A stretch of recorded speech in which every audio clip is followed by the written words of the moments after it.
الحمد لوليه والصلاة والسلام على نبيه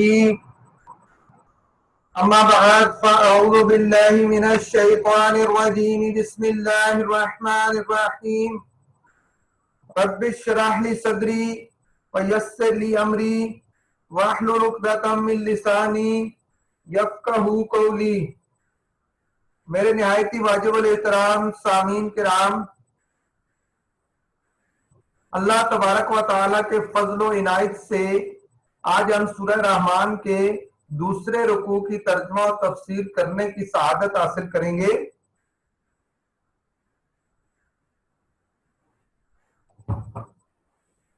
اس میں پہلے ہم افعال کی طرف جاتے ہیں اور دیکھتے ہیں کون سے افعال جو یہاں استعمال ہوئے۔ یب کا باقی رہے گا، will remain باقی رہے گا وہ۔ تکذبان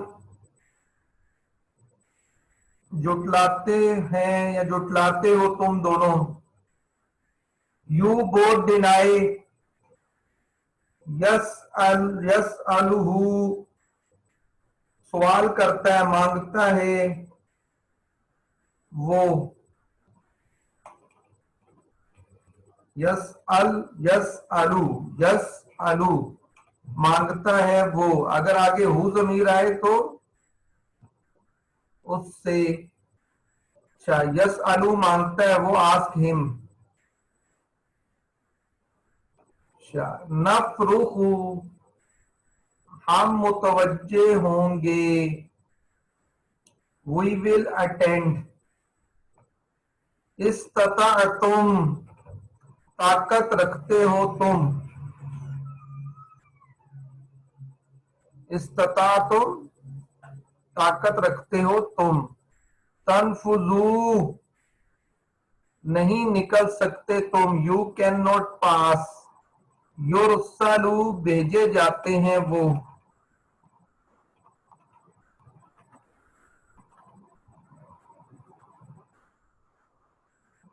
نکل سکتے ہو تم،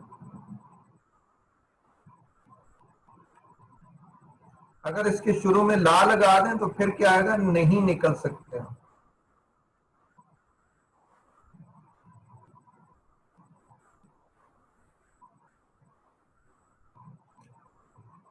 لا تنفذون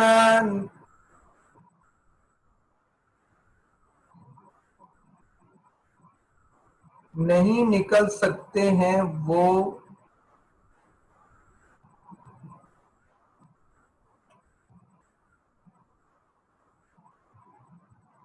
یرسلو بھیجے جاتے ہیں۔ لا تنتصران لا تنتصر مقابلہ نہ کر سکو گے تم، یو ول ناٹ ڈیفینڈ۔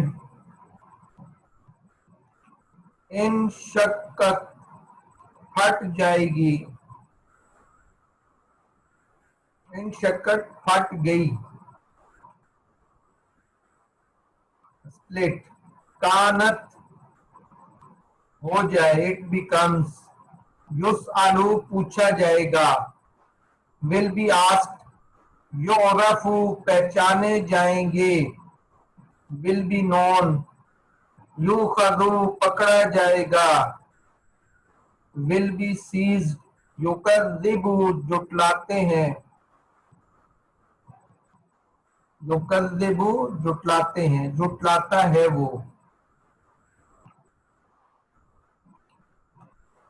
جی ڈینائے۔ یطوفون پھریں گے وہ سب۔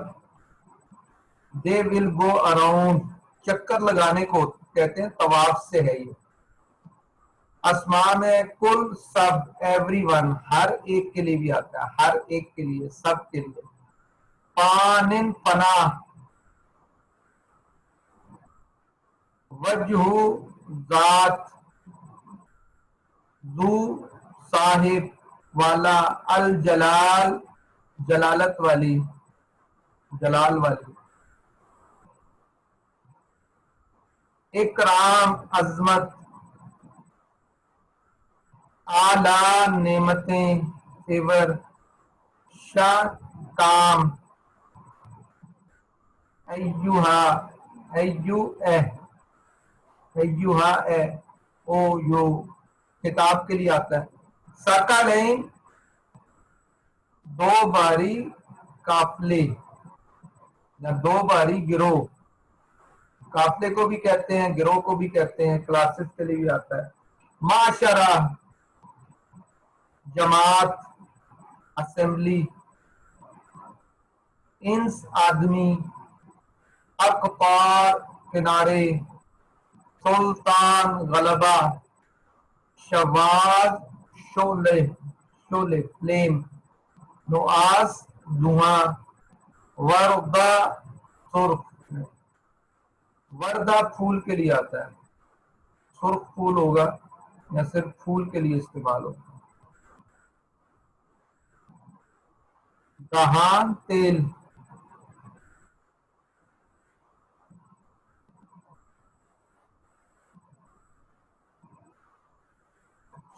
دہان ہو گیا تیل کے لیے. ذنب گناہ، سن، مجرمون گناہگار،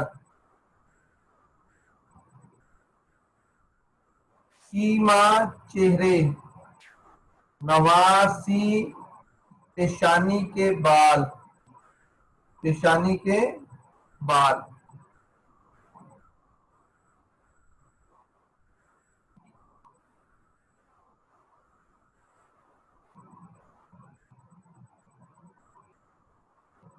اچھا وردہ جو ہے وہ پھول ہوتا ہے، سرخ پھول کے لیے بھی ہوتا ہے، ساتھ کلرڈ یا سرخ پھول کے لیے استعمال ہوتا ہے،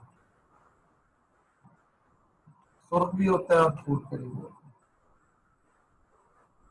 اقدام قدم، حمیم گرم پانی، آنن کھولتا ہوا، کھولتا ہوا گرم پانی. تو یہ تھے ہم نے جو اس کے تراجم کیے.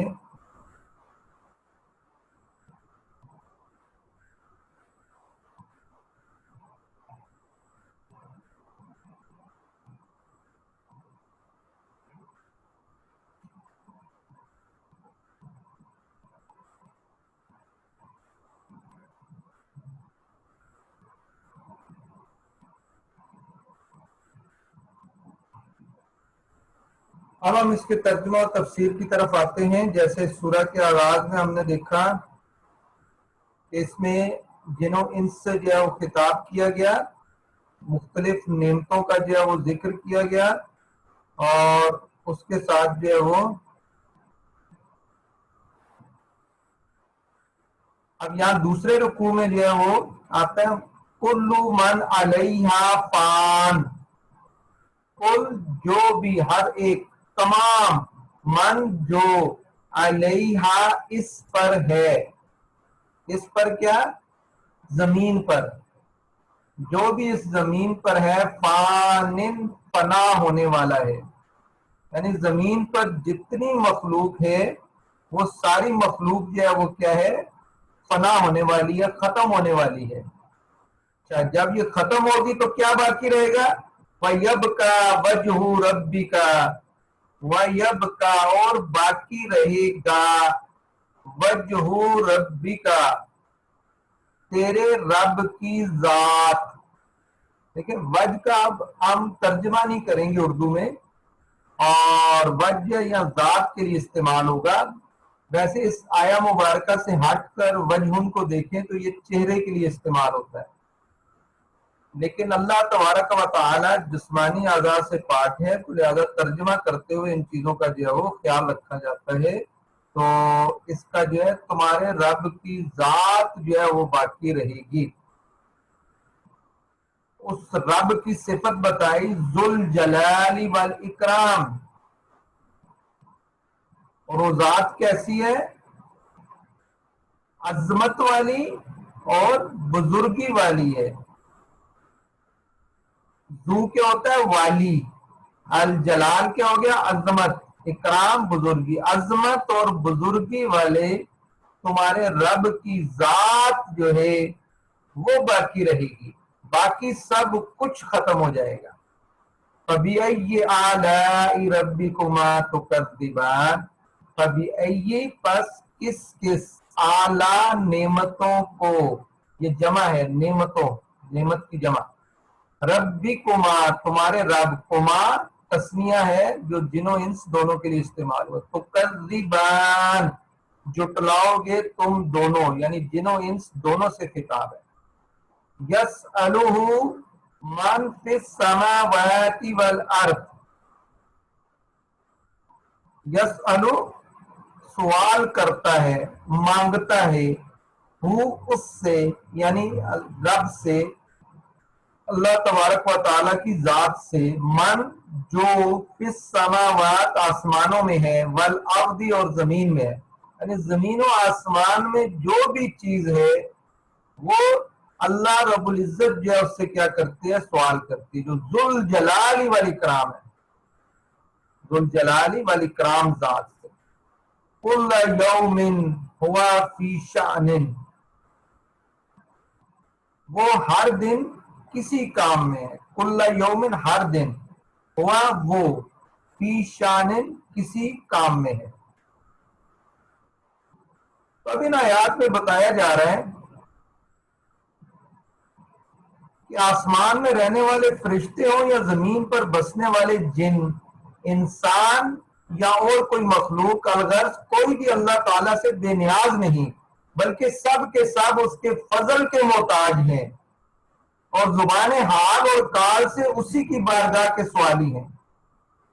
کل من علیہ فان، سارے فانی ہیں، اللہ رب العزت کی ذات باقی رہے گی، اور یسألہ من فی السماوات والارض، سب اسی کے سوالی ہیں۔ اس میں اللہ تعالیٰ کی قدرت کے کمال کی طرف اشارہ ہے کہ ہر مخلوق چاہے وہ کتنی ہی بڑی کیوں نہ ہو، وہ اپنی ضروریات کو از خود پورا کرنے سے عاجز ہے اور اللہ تعالیٰ کی محتاج ہے۔ کل یوم ہوا فی شان، اس آیت کے شان نزول کے بارے میں کہا گیا کہ یہ آیت ان یہودیوں کے رد میں نازل ہوئی جو کہتے تھے کہ اللہ تعالیٰ ہفتے کے دن کوئی کام نہیں کرتا۔ چنانچہ اس آیہ میں ان کے قول کو باطل ہونا ظاہر فرمایا گیا۔ اس آیہ کا معنی یہ ہے کہ اللہ تعالیٰ ہر وقت اپنی قدرت کے آثار ظاہر فرماتا ہے، ہر وقت اس کی اپنی ہی شان ہوتی ہے، اپنا ہی کام ہوتا ہے، اپنے انداز سے کسی کو روزی دیتا ہے، کسی کو مارتا ہے، کسی کو زندہ کرتا ہے، کسی کو عزت دیتا ہے، کسی کو ذلت میں مبتلا کرتا ہے، کسی کو مالدار کرتا ہے، کسی کو محتاج، کسی کے گناہ بخشتا ہے اور کسی کی تکلیف دور کرتا ہے۔ تو کل یومن ہر دن، ہوا وہ یعنی اللہ کی ذات، فی شانن ایک کام میں ہوتی ہے، کسی نہ کسی کام میں مصروف ہوتی ہے اپنے انداز سے۔ حضرت ابو دردہ رضی اللہ عنہ سے روایت ہے عنہ سے، تاجدار رسالت صلی اللہ علیہ وسلم نے اس آیت کل یومن ہوا فی شانن کے بارے میں ارشاد فرمایا کہ اللہ تعالیٰ کی شان یہ ہے کہ وہ گناہ بخشتا ہے، مصائب و آلام دور کرتا ہے، کسی قوم کو بلندی عطا فرماتا ہے اور کسی قوم کو پستی سے دوچار کرتا ہے۔ تو اس طرح ہر وقت وہ کسی کام میں جو ہے وہ مخلوق کی مدد کے لیے کسی نہ کسی کام میں جو ہے ان کی کسی مصیبت پریشانی کو حل کرنے کے لیے کل یومن ہوا فی شانن جو ہے وہ ارشاد فرمایا۔ وضاحت اس لیے کر دی، یہ آیا مبارکہ کو سمجھنا تھوڑا مشکل تھا۔ فَبِأَيِّ آلَاءِ رَبِّكُمَا تُكَذِّبَانِ، پس بِأَيِّ کس آلائی نعمتوں کو، ربکما اپنے رب کی، تُكَذِّبَانِ تم دونوں جھٹلاؤ گے۔ سَنَفْرُغُ لَكُمْ أَيُّهَ الثَّقَلَيْنِ،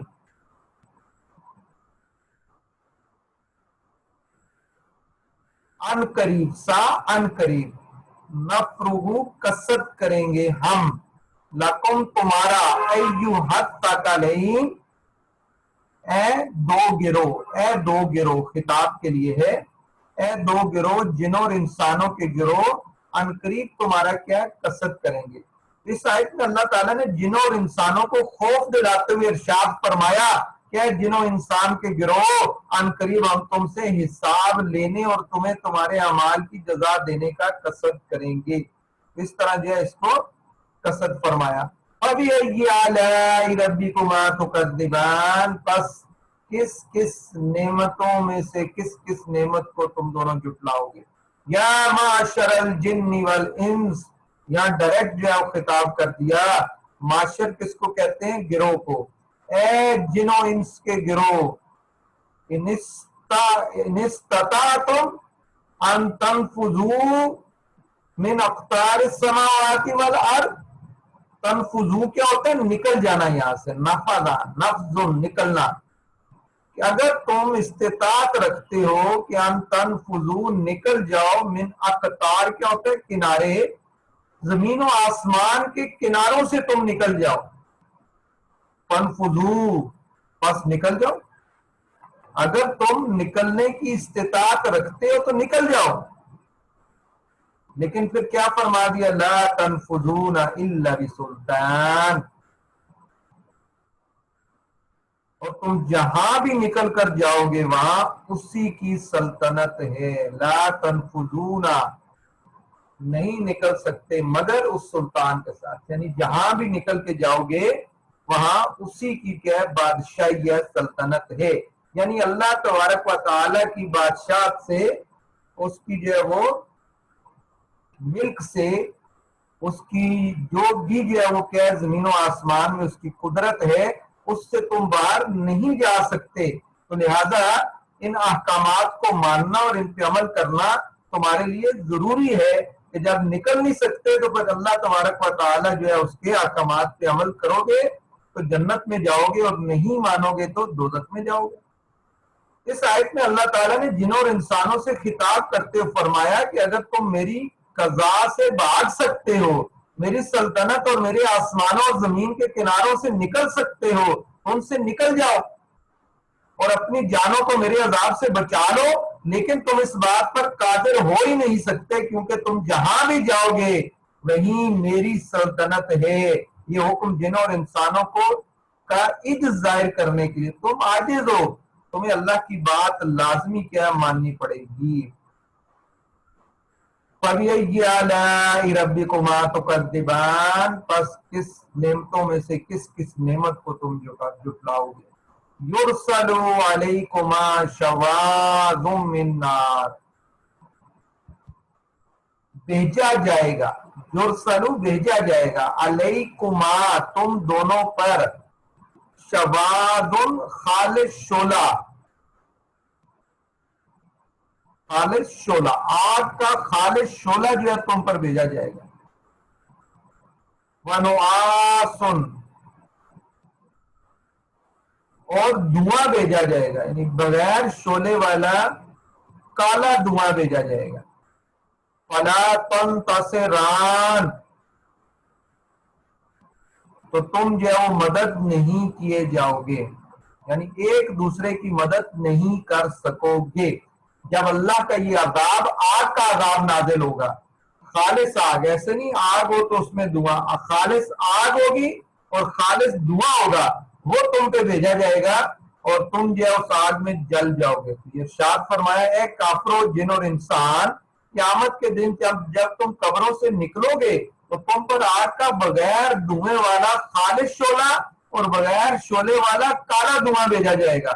تو اس وقت تم اس عذاب سے نہ بچ سکو گے اور نہ آپس میں ایک دوسرے کی مدد کر سکو گے، بلکہ یہ آگ کا شعلہ دھواں تمہیں معاشر کی طرف لے جائے گا. فَبِأَيِّ آلَاءِ رَبِّكُمَا تُكَذِّبَانِ پس اپنے رب کی کس کس نعمت کو جھٹلاؤ گے.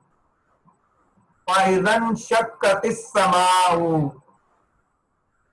پس جب پھٹ جائیں گے. انشقت پھٹ جانا، السماء آسمان،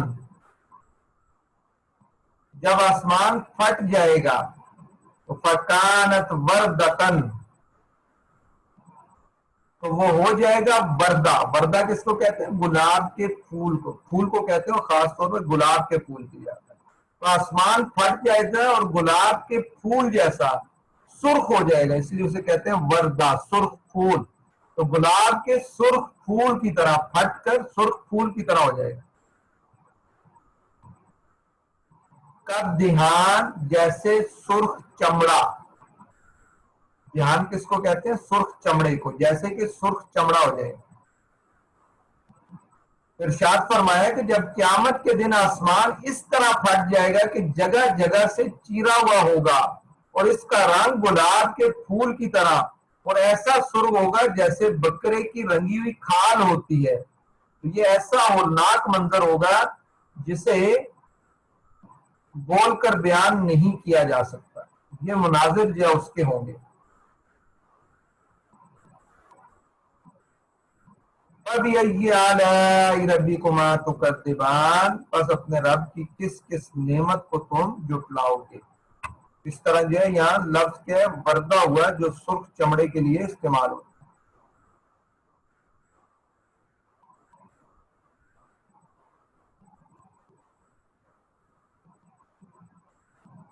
اور دھیان جو ہے وہ تیل کے لیے بھی استعمال ہوتا ہے،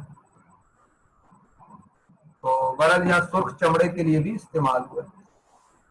اس کے بعد ارشاد فرمایا فَيَوْمَئِذٍ لَا يُسْأَلُ عَنْ ذَنبِهِ إِنسٌ وَلَا جَانٌ، پس اس دن لا یسألو نہیں سوال کیا جائے گا عن ذنبہ اس کے گناہ کے بارے میں، انس ولا جان انسان سے اور نہ جو ہے کسی جن سے.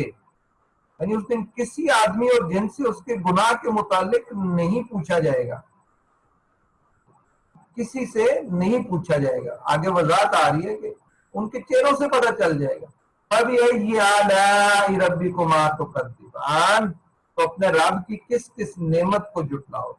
تو جب لوگ قبروں سے اٹھائے جائیں گے اور آسمان پھٹے گا، اس دن فرشتے مجرموں سے دریافت نہیں کریں گے، بلکہ ان کی صورتیں دیکھ کر انہیں پہچان لیں گے، اور ان سے سوال دوسرے وقت میں ہوگا جبکہ لوگ حساب کے مقام میں جمع ہوں گے. اس کی دوسری تفسیر یہ ہے کہ جس دن آسمان پھٹے گا تو اس دن قبروں سے نکلتے ہی فوراً کسی آدمی اور جن سے اس کے گناہ کے بارے میں نہیں پوچھا جائے گا، بلکہ جب وہ حساب کی جگہ میں اکٹھے ہوں گے تو اس وقت جو ہے وہ پوچھا جائے گا. یعرف المجرمون بسیماہم، پہچانے جائیں گے، یعرف پہچانے جائیں گے، المجرمون مجرم، بسیما، سیما کہتے ہیں چہرے کو، پیشانی کے لیے ہوتا ہے سامنے، چہروں سے یعنی پیشانی سے ہی وہ پہچانے جائیں گے. فَيُؤْخَذُ بِالنَّوَاصِي، پس ان کو پکڑا جائے گا ان کی پیشانی سے، پیشانی کے بال سے جو ہے وہ پکڑا جائے گا. والاقدام، اور پاؤں سے ان کو پکڑ لیں گے. فَبِأَيِّ آلَاءِ رَبِّكُمَا تُكَذِّبَانِ، پس اپنے رب کی کس کس نعمت کو جھٹلاؤ. ارشاد فرمایا کہ مجرم اپنے چہروں سے اس طرح پہچانے جائیں گے کہ ان کے منہ کالے اور آنکھیں نیلی ہوں گی. تو حساب کے بعد جہنم کے خازن انہیں پکڑیں گے اور ان کے ہاتھ گردن سے باندھ دیں گے اور ان کے پاؤں پیٹھ کے پیچھے سے لا کر پیشانیوں سے ملا دیں گے، پھر انہیں چہروں کے بل گھسیٹ کر جہنم میں ڈال دیں گے.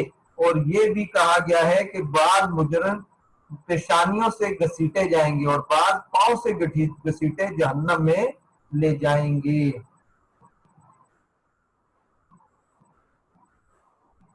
ارشاد فرمایا ہذہ جہنم التی یکذب بہا المجرمون، ان سے کہا جائے گا یہ ہے جہنم، جہنم التی وہ جو یکذب جھٹلاتا ہے، جھٹلاتا تھا بہا اس کو المجرمون مجرم، یعنی یہ وہ جہنم ہے جسے مجرم جھٹلاتے تھے. یطوفون بینہا و بین حمیم،